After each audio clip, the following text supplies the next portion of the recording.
Hello, welcome to a quick 5-minute video here on MoreBikes.co.uk. We've just taken time out from a photo shoot to explain to you what DCT is on the new Africa Twin from Honda. This is the Africa Twin from Honda, 2016 new model, 242 kilos, costs around £11,300-ish for this, the DCT model, and makes about 94 brake horsepower.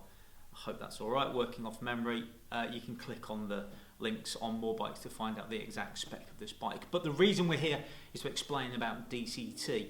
It's a term we bandy about a lot in the motorcycle press, and it occurred to us that not everybody is aware of what DCT actually is. So we're going to show it to you. DCT stands for dual clutch transmission. Effectively it means it turns a motorcycle into something like an automatic bike. You ride without a clutch and without a gear lever. Sounds odd. Feels odd, if I'm honest with you, the first time you ride these sorts of things, but we're going to take you through it now.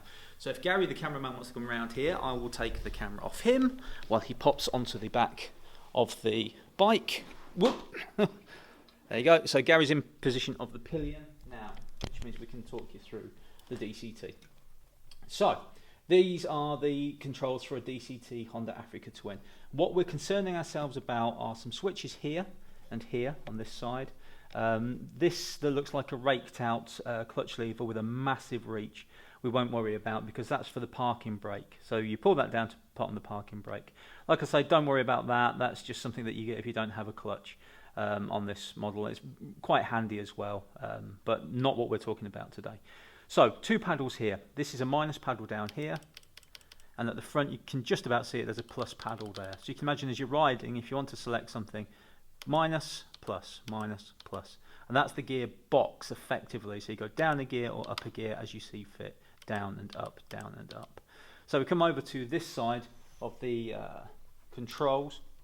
It's on the right hand side where all of the actual structure is for getting the best out of the DCT. So what happens is this. It's basically this switch here that we concern ourselves about. And you can see there's an N, an S and a D. N stands for neutral, S is for sport, and D is for drive. Underneath here also there's another switch there, A and M, automatic or manual. So what happens is, when you turn the bike on, you'll need it to be in neutral. And you can see here it's neutral. Now the bike we can't show you this flicking through here in the studio, so we'll go outside and we will flick through and we'll insert these into the video. So it's in neutral. So you start the engine up and it's running and you want to ride it off. You need to flick it into a mode.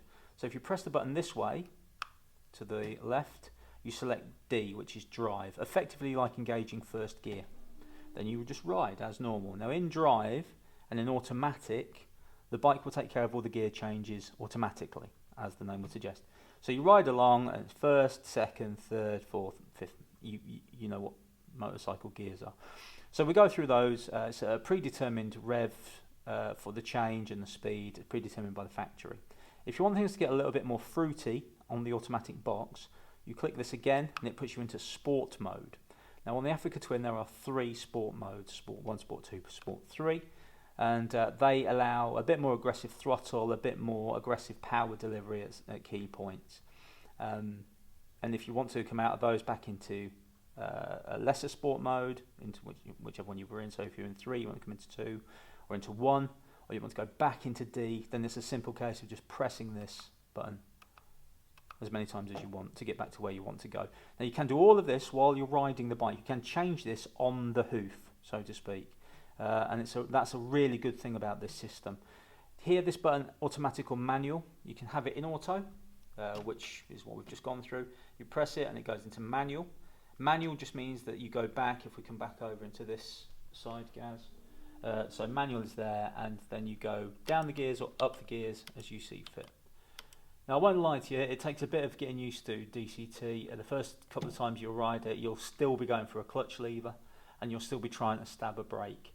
The nice thing about the Honda setup is that it will still take care of you even if you do that. So say you come up to a junction or something, by the time you've realised what you're doing faffing about and you've lost a crucial bit of time coming into the junction, the bike will go down the gears for you. So basically you just tap in the front brake and you'll find you're automatically in first gear at the junction. You can let go of the brake and it will sit there perfectly happy idling it. Of course, don't do what some bikers do of a certain vintage and sit there and blip the throttle, because if you're in first gear on the DCT bike, you blip the throttle, the thing moves forward because you haven't got a clutch engaged. Obviously, you can put the bike into neutral, but you kind of get away from that whilst you're riding with a DCT bike. You just leave it in first gear. So that's it. That's DCT in a nutshell. It's basically two switches. One set of switches is for the gears up and down, and the other set of switches is for selecting the mode that you want to be in and doing automatic or manual, and that's on this side. That's what DCT looks like. It feels a little disjointed when you're riding it. I've just come back from doing about 100 odd miles on this DCT bike today, and a couple of times the system was a little slower than I wanted it to be. So I'd be doing 6th gear in drive, and I'd come into a village and I'd drop the speed to sort of 30 mile an hour and it would still stay in 6th. The bike didn't chug, but it just felt like it was a little disconnected, and when I cracked the throttle, I had to sort of crack it first to wake the system up, and then it changed down gears really quickly, and then I could go. But that's as much down to my usage of the DCT system as anything that the Honda is programmed for. I know other riders out there who absolutely swear by this system, and they absolutely love it. It's just a niggle that I have with it at the moment. I find that for general riding, sport mode, the strongest sport mode is the one I tend to go for, and then occasionally flick into manual and just use the paddles and go up and down as normal. So that's DCT in a nutshell. The negatives of DCT are that if you have it on a motorcycle, it will add about 10 kilos to the overall weight. This bike is around 232 kilos without DCT.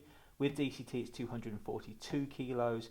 And price-wise, I can't be sure on this, so you will have to click on a link to find out the exact figures, but it's about £300-400 is the price difference usually, but like I say, that could be slightly different in this case. So that's it. That'll do you for now. That's the DCT explained on the Honda Africa Twin. I hope you enjoy it. Stay tuned for plenty more on More Bikes.